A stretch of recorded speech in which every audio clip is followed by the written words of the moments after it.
पहले पुतिन के साथ टकराव, अब जेलेंस्की पर भड़क गए ट्रंप।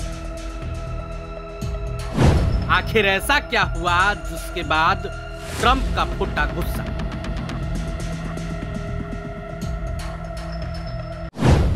अमेरिकी राष्ट्रपति डोनाल्ड ट्रंप ने रविवार को यूक्रेन के नेताओं पर निशाना साधा और उन पर एहसान भूल जाने वाला आरोप लगाया। यह उनके और यूक्रेनी राष्ट्रपति वोलोडिमीर ज़ेलेंस्की के बीच बिगड़ते संबंधों का एक और संकेत है। पिछली बार ट्रंप ज़ेलेंस्की मुलाकात के बाद कपड़े और युद्ध में सहायता सहित सब कुछ ठीक लग रहा था। फिर भी ट्रंप का नया हमला बताता है कि व्हाइट हाउस में नाराजगी है। ट्रंप ने कहा, यूक्रेन के नेतृत्व ने हमारे प्रयासों के लिए जरा भी आभार व्यक्त नहीं किया है और यूरोप रूस से तेल खरीदना जारी रखे हुए है। ट्रंप ने अभी लिखा कि यूक्रेन पर रूसी आक्रमण जो फरवरी 2022 में शुरू हुआ था, मजबूत और उचित अमेरिकी और यूक्रेनी नेतृत्व के बिना कभी नहीं होता। एक न्यूज एजेंसी के मुताबिक जब रूस ने यूक्रेन में अपने सैनिकों को भेजने का आदेश दिया था, तब उनके पूर्ववर्ती जो बाइडेन पद पर थे।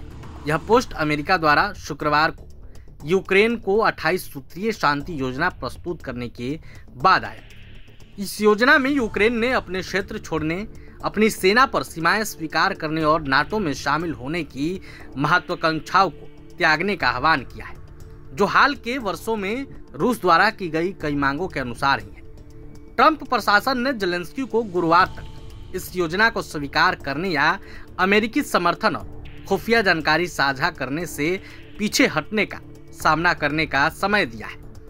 ज़ेलेंस्की ने जवाब में कहा कि उनके देश के सामने या तो अपनी गरिमा खोने या एक प्रमुख सहयोगी का समर्थन खोने का विकल्प है।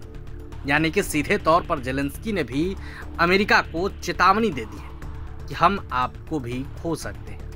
यूरोपीय नेताओं ने इस योजना पर चिंता व्यक्त की है और रविवार को इस पर चर्चा करने के लिए स्विस शहर जिनेवा में एकत्रित हुए। इस योजना की घोषणा के बाद से इस बात को लेकर काफी भ्रम की स्थिति बनी हुई है कि इसे तैयार करने में कौन शामिल था।